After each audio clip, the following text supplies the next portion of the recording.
everyone, put on your best Zen face. I would just like to ask you if you can hear this. Perfect. Yes? Yes. Yes. Thank you.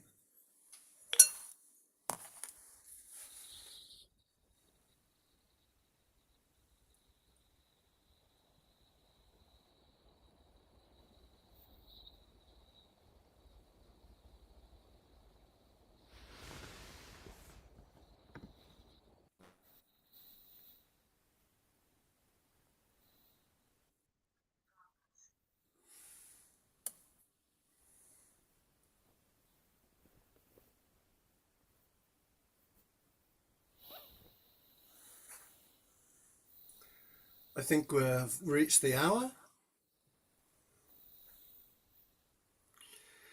I'd like to welcome everybody to this talk and discussion on living free from desire in today's world. Thank you for coming. Thank you for being here today. I hope you're not expecting me to be a wise old sage who hands you all the answers on a plate. Despite my obvious age, I'm not half as wise as I should be. So you're out of luck. I may well give you more questions than answers. But in the end, the important thing is what you think, not what I think. So let's sit for a couple of minutes before I start to talk.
So yes, thank you for everybody for coming. I'm not sure what to expect. I'm not sure how it's going to turn out. I'm very much used to be the one who is listening, not the one who's speaking to and being listened to. So it's quite a bizarre experience for me. I hope it's not quite so strange for you. Living free from desire in today's world. The first thing that strikes me is in that title, well, I think I know what today's world is. Or do I? We experience the world through our senses, and then heap on top of that a ton of judgment, our own prejudice, old knowledge, out-of-date ideas, if you're my age, preferences, likes, dislikes, and then we think that's what the world is. So maybe I don't know what the world is at all. And what's more, is it really possible to live without desire? You think it's possible to achieve? I think to answer that we have to decide what desire is first. I found a psychology book that told me there are 4 types of desire.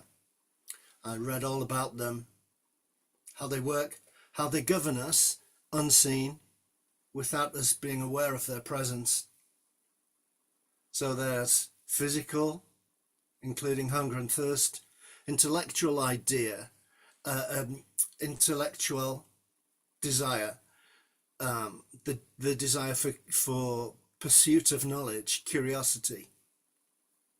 Emotional, feelings of love, other emotions, just maybe acceptance into a group. And economic desire, the desire for material possessions, money, financial security. I think we're all familiar with those ideas, but then I found a different book, and it's fatal. I found a book that said this American psychologist called Steve Rice reckons there are 16 basic desires. So that spoiled my original idea, and at that point I threw the books away. Anyway, who wants to live without desire? Who wants that life? I want my friends and family to love me. I hope that you all will take away something to think about from this terrible talk. And I'm looking forward to a lovely meal this evening. Isn't it all desire? So, I haven't really started, have I? So far we've established that I enjoy food, and that we've established that I don't know anything. But I still have to deliver this talk, and you're expecting something sensible. That's really hard for me.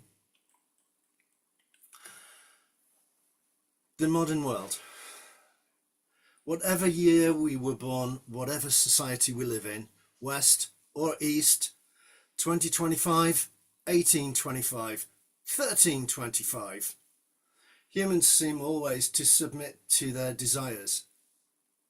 So in a way, whether we consider the modern world or the ancient world, people still are feeling unsatisfied very often, or maybe that something is missing from their lives. Here's an example that kind of incorporates a lot of that. If I only had a better job, I would be paid more money, I could buy nice clothes, a bigger house, a faster car, then I could take my date to a fancy restaurant and impress them with my luxury lifestyle. That's desire, heaped on top of itself. But I've got news for you. Acquisition won't make you happy. I'm told the Buddha was once a prince. Wealth did not protect him from sickness, old age, and death. And still today, millionaires eventually die and become dust. The car will rust, the house crumble, the food all eaten, the money is spent. The attractive partner gets fat or wrinkles or both. Everything is impermanent. Desire can also get you into a lot of trouble. What about the consequence of racking up debts to pay for that lifestyle? Or having some kind of romance with someone else's partner? Overeating, addiction, compulsive use of social media, it goes on. I think the Bodhisattva path offers us a profound alternative. A life rooted in compassion, wisdom, and ethical discipline. So desire is a form of grasping, a clinging to what we'll think will make us happy. It often doesn't. Maybe the problem isn't always desire itself, but our attachment to it, perhaps. When we believe that fulfilling our desires will bring lasting satisfaction, we suffer, we get the opposite, we become dissatisfied. Let's look at the precepts. The Bodhisattva precepts are an invitation to live with awareness and compassion. These may not be the words that we use to describe the precepts, but there are lots of ways to write them. So, do not kill. Desire can lead to harm through violence, exploitation, maybe through neglect. But living free from desire means honoring the sacredness of all beings. Do not steal. When we let go of desire, we realize we already have enough. Generosity becomes natural. Do not misuse sexuality. In a world where desire is commodified, we are called to engage with others respectfully. No objectification. No manipulation. Do not lie. Desire often distorts the truth. We lie to protect our image, to gain advantage, to cover up other lies or misdeeds. But living truthfully is an act of liberation. Avoid intoxication of mind or body. So intoxication sometimes is a way to escape pain or discomfort. I think freedom comes from facing reality, this life that we have now with all its good and bad, with clarity and with courage. Do not speak of others' faults. Gossip. Gossip is a really subtle form of desire. Desire to be superior over other people, for control. This precept invites us to speak with kindness and with restraint. Do not praise self at the expense of others. This is all about ego. Ego is a form of desire. When we let go of the need to be better than others, we find genuine humility and connection. And do not be possessive of anything, including the Dharma. Even spiritual teachings can become objects of desire. This precept reminds us to share freely, not to cling to knowledge or to status. This is interesting because people looking forward to Jukai and us monks, we mustn't cling to our self-image. We mustn't be always looking in the mirror with our robes on, with the rakusu on. It's not about what you look like. Do not harbour ill will. By cultivating compassion, we transform desire and resentment into understanding. And the 10th one, do not abuse the 3 treasures. We honour the path, we honour the teachings, and we honour this community. We don't own them, but all of those are sacred supports for our training.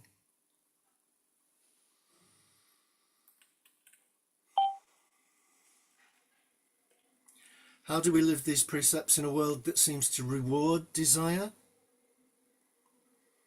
I would suggest to begin with awareness. We notice our cravings, our habits, our reactions. Don't judge ourselves, but we do investigate what our habits are and why. What am I really seeking? What lies beneath this desire? Then we practice.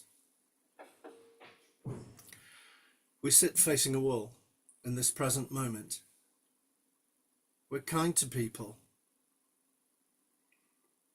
We do our best to cultivate generosity, patience, and ethical conduct, not as rules, but as expressions of love. The Bodhisattva path is not about perfection. It's about intention. It's about choosing compassion over craving and truth over illusion. So you might be glad to hear I'm nearly done talking. To live free from desire is not to become empty, it's to become full. Full of awareness, full of compassion, full of contentment. These wonderful precepts are not burdens or rules. They are gateways. They open the path of living with integrity in this chaotic modern world. So, that's the end of my talk. May we walk this path together with courage and kindness. May our lives be a refuge for others. And may we discover in the letting go of desire the joy of true liberation. Thank you for your practice. Now I'm going to invite the discussion to begin. I would like to say before people chime in, if we can please not talk over each other, and not cross-talk, and not be critical of others' viewpoints. Just we welcome you to put your own viewpoints. It's your ideas that matter, not mine. Who wants to go first?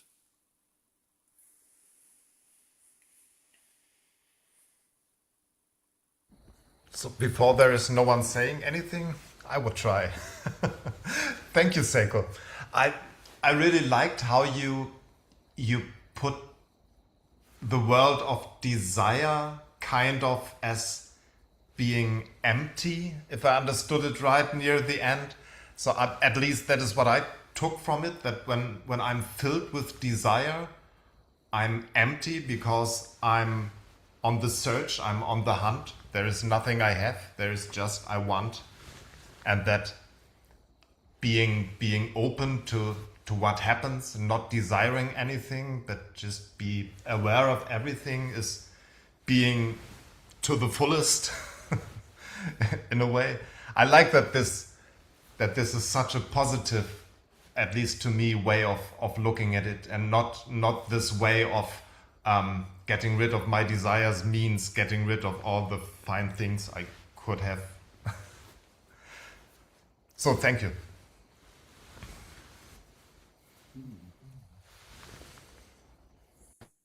So the discussion is not me searching for compliments. What are your own ideas? Please, somebody talk.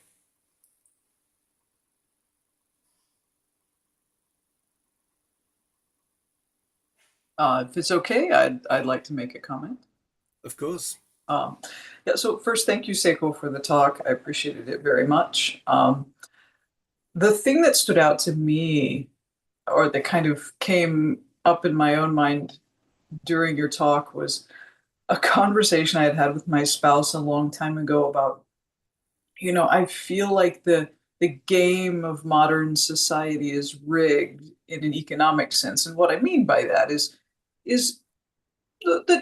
the culture that I'm in here in the United States encourages us to, I would say, seek fulfillment through stuff and through consumption. And we're heading into the Christmas shopping time of the year here, and shops in the US are gearing up for uh, you know the shopping season. And so we get that onslaught of messaging that tells us, you need this. Things will not be okay until you have this. Go get this. Go stand in line for this the day after Thanksgiving, and maybe get into a scuffle with someone else to make sure you get the cheap toaster or whatever. And,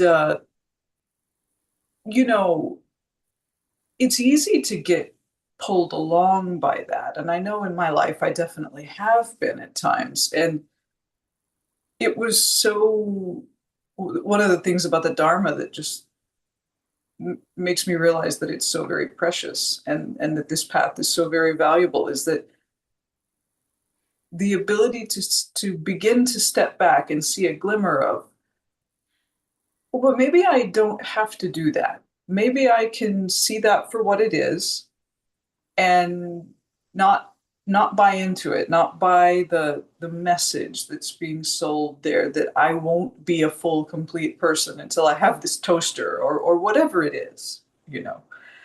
And and so it's not, well, I can't ever have a toaster, so to speak, but at least to my mind, it's that my identity is not caught up in the toaster and my ability to get it for really cheap on sale or whatever, you know. I'm rambling though, so I think I'll stop talking here. But thank you very much again. Thank you. Vic, if I could add on to something you said, I think I've noticed in this, sort of consumerist fervor that we all, I think, are subject to at some point or another. Sometimes we can justify purchases, or researching about a purchase, or getting excited about a purchase. It feels like, especially when it comes to our practice, or if it's, something that we can say we actually need, it's almost like an excuse to get, well, this isn't consumerism because I need it. And maybe that's just a tricky way of our minds, to still have our cake and eat it too, kind of get the pleasure spike of getting to buy something, without having it be blatant consumerism. I don't know, just thinking out loud.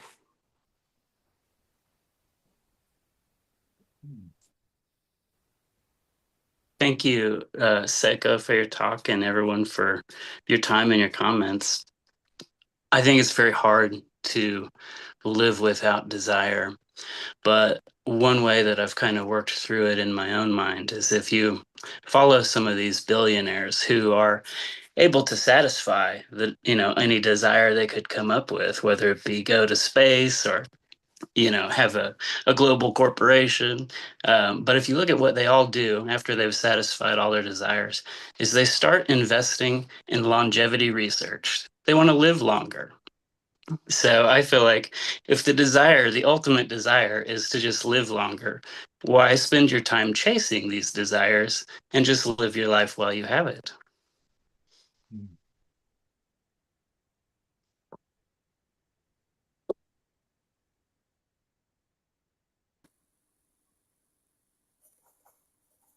Okay, if I may. I think it's also, I find it important to look at desires not only on a very big scale, but also the very tiny things.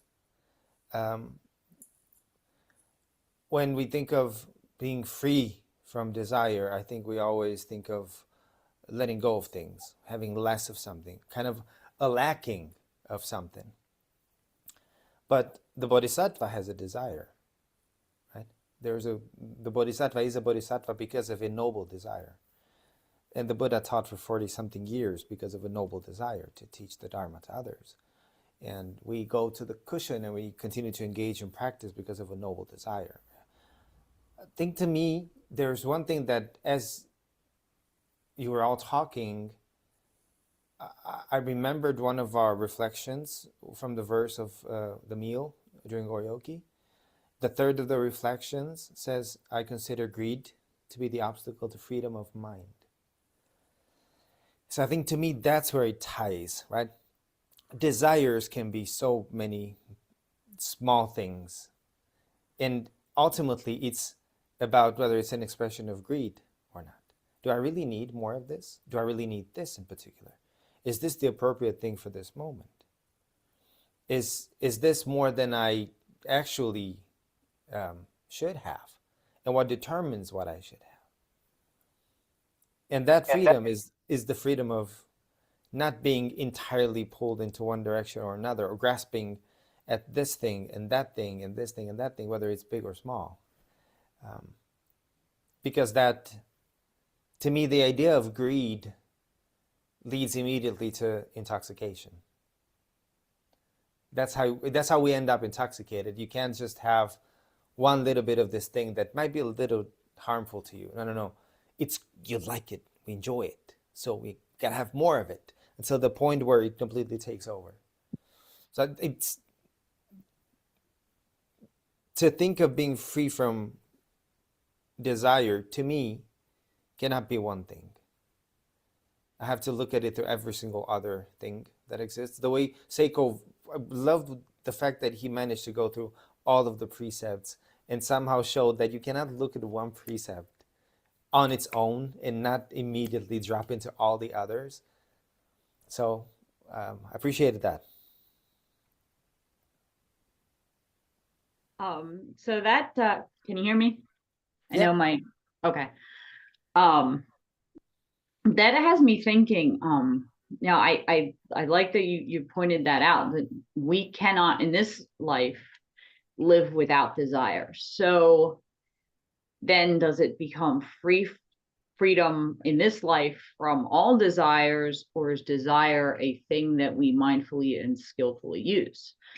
Because, to practice generosity, you desire to help someone. You, like you said, you go to the cushion with noble desire. You can't not have that in some way. So to me, it seems that desire is a thing, is a part of us, but it's also a tool and a thing to mindfully, skillfully harness. Because if you didn't have any desires whatsoever, what would you do? Sit there like a lump, not engage in life, not help anyone, not do anything. So yeah, that's my thought on it. It seems that there's a recurring thread of our relationship to desire, not so much extinguishing desire, but do we cling to the desires that come up in us? Do we cling to the concept of enlightenment?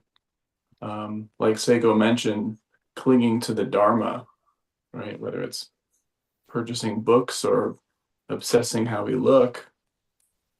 I wonder if the teachers have thoughts on a desire to see progress in practice versus a desire to fulfill the Bodhisattva vows.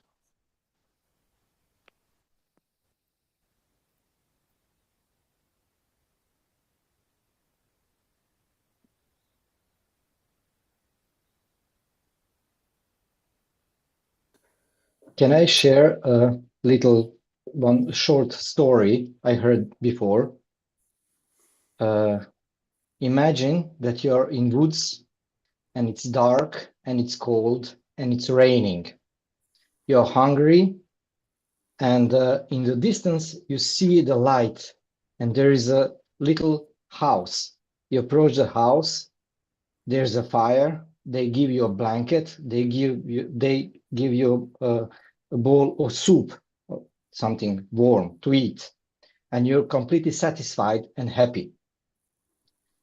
And then there is the question, if we have 10 bowls of soup, 10 blankets, or 10 fires, are we would we be 10 times more happier?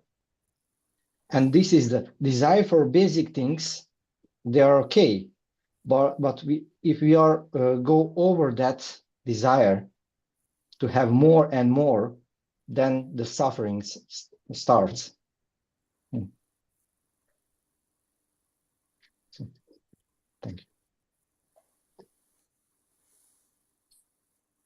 To thinking about Chico's question, how it is with the desires to practice, with the desire to go forth on this path, and do, if I understood that right. I think so. I think what we often do wrong, in my eyes, is that we confuse our mindset during sitting, during shikantaza, with the mindset while we are not doing this. Of course, we should head for a mindset of being free of any desire, free of any judgment, free of anything we need, trust in everything is complete while we're sitting shikantaza. But of course we should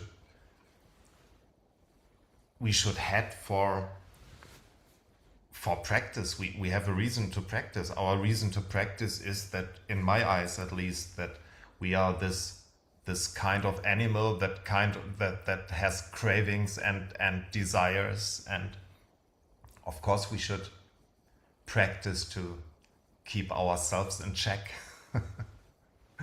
in a way, and become better people, better persons for everyone. I mean, that's one of the strong desires I have, to become a better person. But that's not also, I mean, excess desire is pretty wrong in that regard too.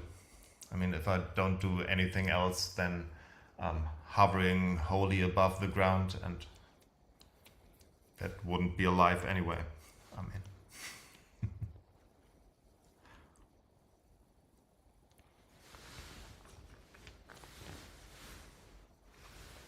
if I can chime in for a moment,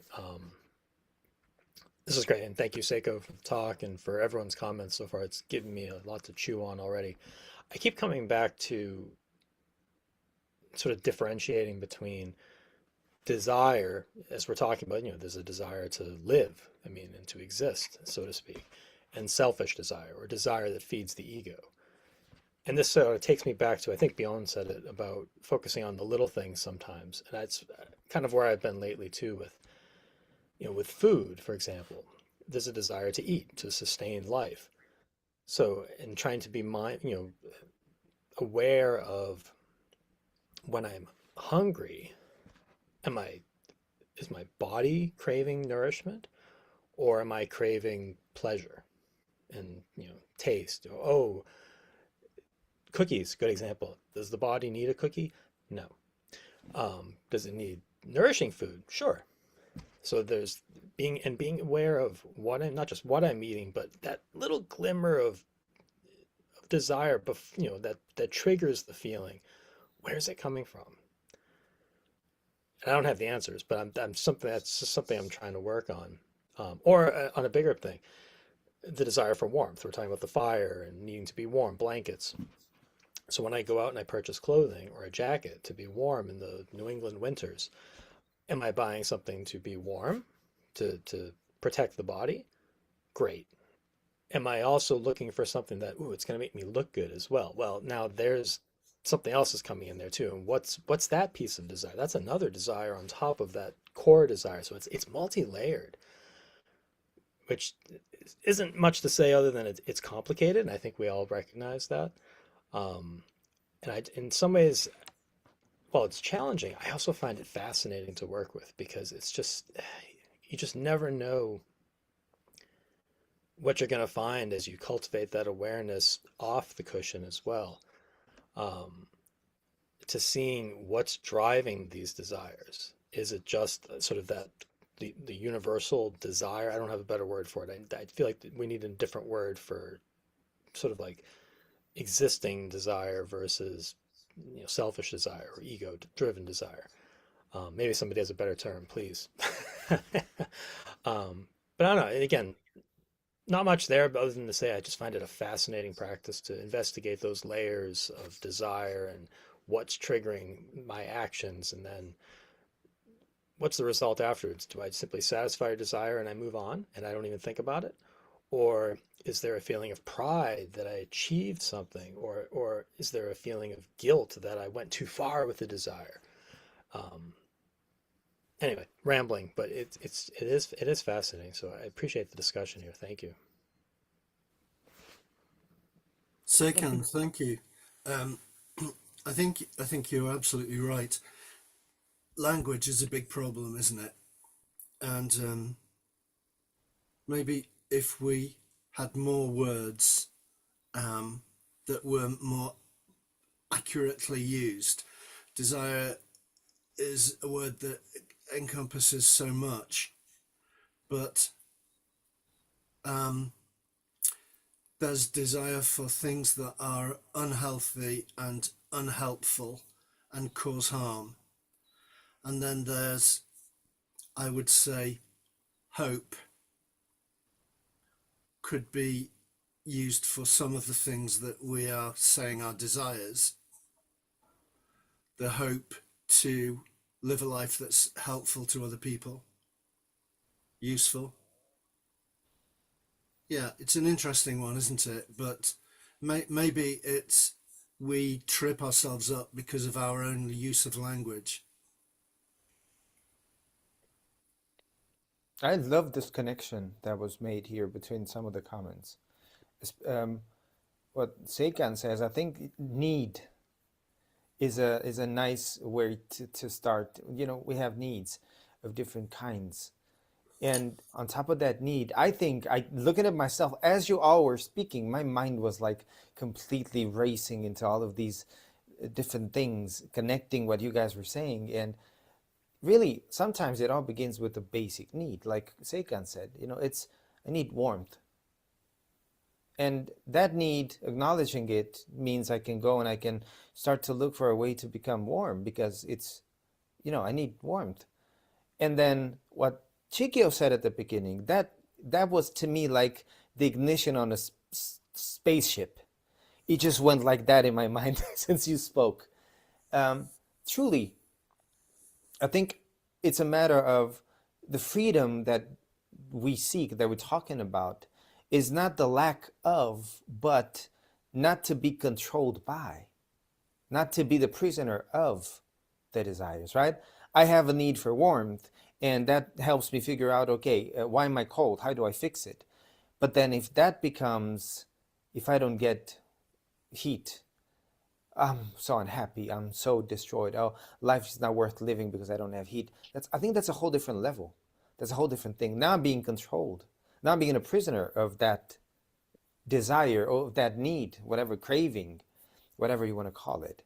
And it immediately made me think of Master Dogen's right at the end of Fukan Zazengi, where he, after all of this explanation of how to engage in practice and do this and do this, and you will become such a person, a wise and enlightened, an ultimate person.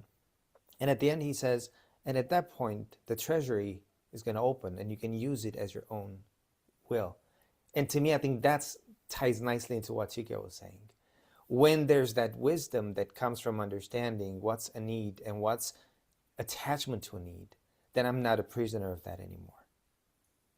I mean, there's this saying that sometimes enlightenment is triggered by a bell and some other things. Chikyo, you to me were fuel for ignition. Thank you very much for that. Actually, all three of you, Chico, and Seikan together, you created this triangle of wisdom. Thank you very much.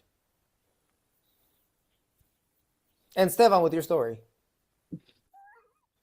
Everyone that spoke. Yeah, one way that you can look at it too. So you have your healthy desire and your unhealthy desire. Your healthy desire is your natural instinct or your natural needs, your needs. And then your unhealthy desire is your wants. And in my mind, that is learned behavior. You don't come out, you're not born and all of a sudden, as a baby, you want a brand new car or you want a house. Through society, that's where you learn about these unhealthy desires because you see other people that have it, or your family as you're growing up is like, yeah, I want this, I want that. And then you grow up in the same light. So your natural instinct is your desire of certain needs, and then your unhealthy desire is learned behavior. Oh, it works in my mind anyway. Or to add to that, I mean, you could justify sexual desire as an innate natural thing, but depending on how you relate to your own desire, you could behave imprudently or, in a way that's harmonious.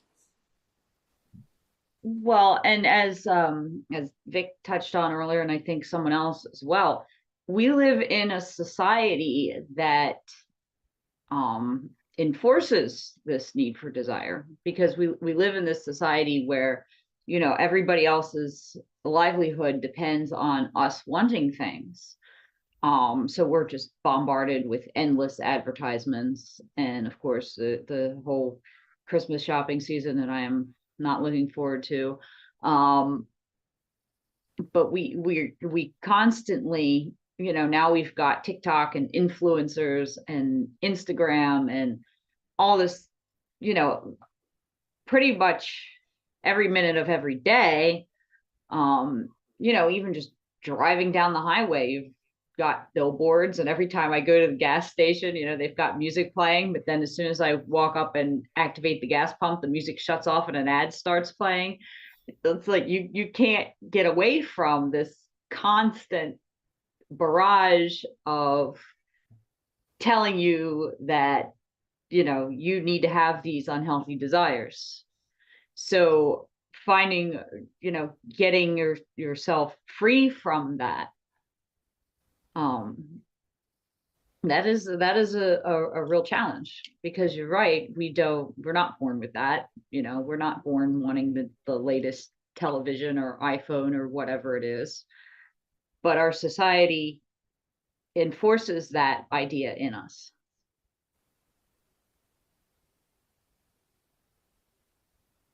I want to just pick up on what Beyonce said a moment ago about need. Who made food a hobby? It's not right, is it? Who made food a hobby? It's not it's just to make money.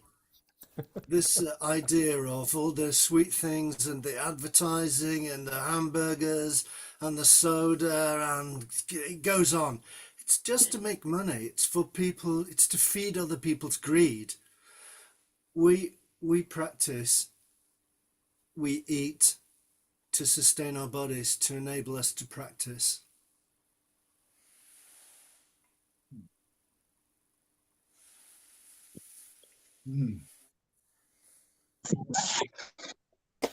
I'm also a little like that. So, yeah, but at the same, I was thinking exactly about that thing, Seiko, right now. As Chikyo was talking, I was thinking about that same meal verse that we recite with Oryoki, and how much that is kind of a way to look at our desires and objects that we attach ourselves to. I don't know how many of you are familiar with that particular verse. It's 5 simple reflections that we're all gonna recite it in December at Brohatz. But it starts with I reflect on the efforts that brought me the food and how it comes to me. So before I put any food in my mouth, before I take this thing that I take for granted, I ponder, how did it get to me? The second reflection is I reflect on my virtue and practice and whether I'm worthy of the offering that was given. All of these people, all of these things that contributed to that object being in front of me. The third reflection is I consider greed to be the obstacle to freedom of mind. The fourth reflection is I consider this food medicine, like Seiko said, to sustain my life. This is not for me to waste. This is not for me to indulge in, not in this particular occasion. In other occasions, a little bit of cake is fine, right? And then the last reflection, for the sake of enlightenment, for the sake of awakening, for the sake of continuing practice, I receive this food. In my mind right now, I'm thinking I could take those 5 reflections and I could probably apply them to everything that I have in front of me at some point. Because everything that exists is in one way or another, can be an object of attachment. And so I can ask myself always the same questions. How does it get to me? Am I acknowledging that? Am I worthy of it?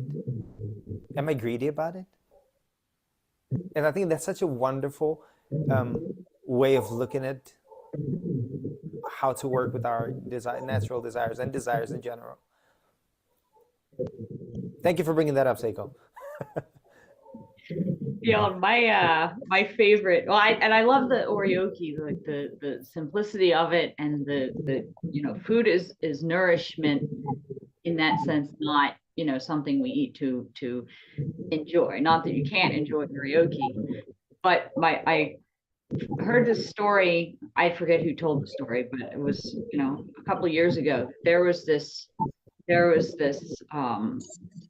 teacher, Zen teacher, in a monastery in Japan, I think it was, and the food for oryoki was donated, and they were donated some kind of crazy spicy, like, pub snack kind of thing that not everybody definitely wanted to eat, but they were eating it, and she said this too is practice.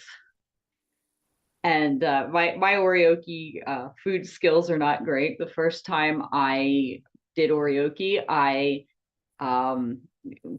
we clean out with sponge, and then one way is to drink the clean out the bowl water. Well, I accidentally drank dish soap. The second time I made marinated tofu, and I left out an ingredient, and it was barely edible. I'm not a very good cook, but I really messed this up. So I'm eating this, and I'm like, this too is practice. My needs were met, but it wasn't that enjoyable, I'll tell you. Definitely wasn't an object of attachment, was it? No.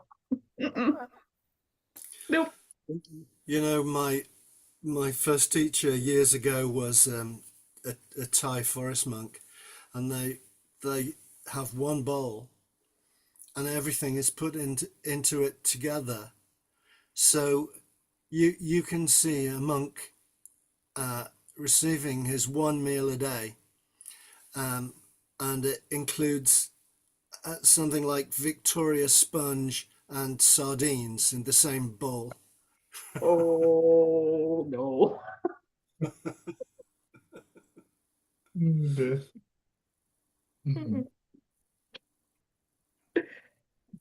We just have about 10 minutes left. I want to invite anyone who is going towards their first Jukai. If you haven't spoken yet, you only have 10 minutes now. Would any of you like to say anything? Go ahead, Patrick. Yes, hello everyone. I was pondering these days the flip side of that coin, the desire for having no desires, because I was raised in such a way that I wasn't allowed any desires. And of course, that stuck with me to this day. And there's always some sort of guilt. Even if it's a moderate, healthy desire, there's some form of guilt riding alongside. And I'm slowly crawling my way back to a more healthy approach to that. And yes, so that when there's some little desire coming up, and it's not it sets an alarm off, so to speak. It's always this, oh, look at this. Could this be a desire? Desires are bad. Oh, wait a minute. It's just about relaxation. It's fine. It's always this alarm mode, so to speak. But I also thought desire what's needed, but no need for desire. So this is it must be a balance. It must maintain a balance. That for me, that's where it comes together. Do you know what, Patrick?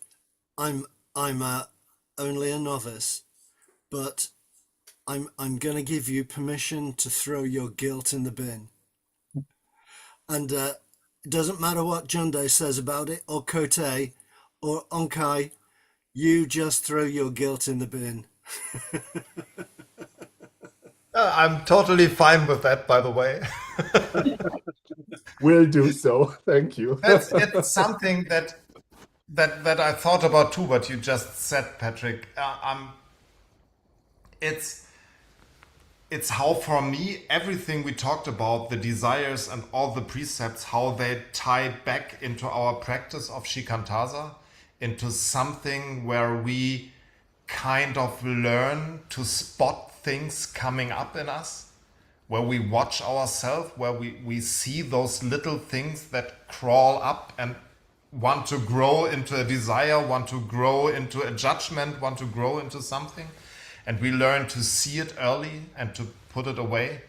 And I think that helps with desires and the precepts and everything in everyday life, that we have this ability in a way to spot these things and not let them spiral on autopilot. So Vittorio, we have at least 3 times stopped you from saying anything. Please do. Okay. Can you hear me? Because the connection Yeah, is it's a not bit good. broken, but we can hear you. Okay. I would like to share my point of view on the talk. Please excuse me for my English. So I prepared something written this morning to facilitate the communication.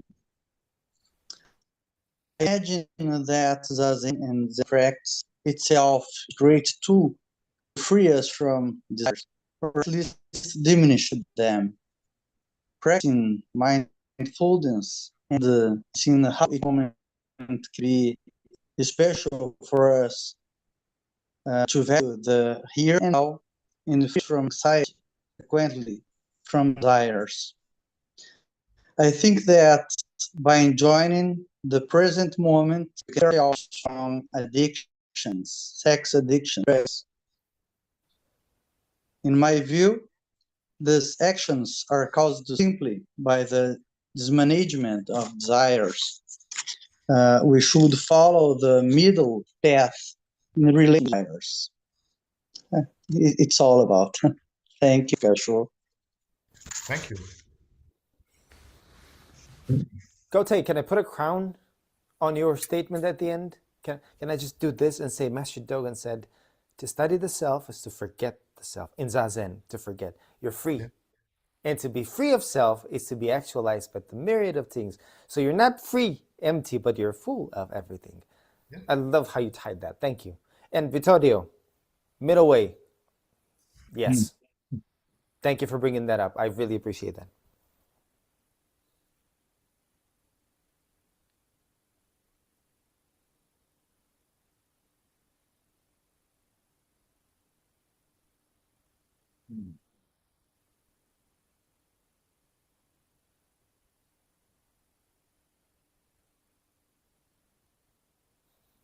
I'm not leading this meeting, but it sounds like everything is said. Well, if anyone else wants to speak, please do. Come on, you guys. It's the same group as always. It's all of us all the time. Don't be shy.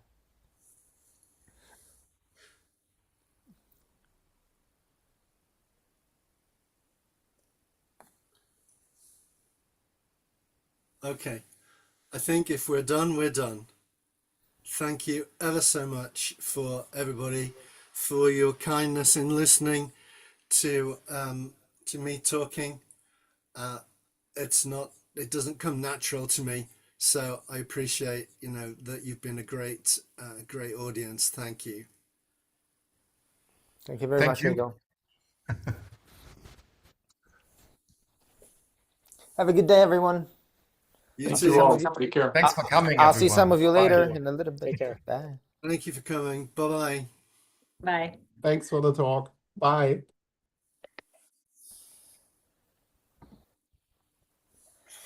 Thank you very much, Heiko.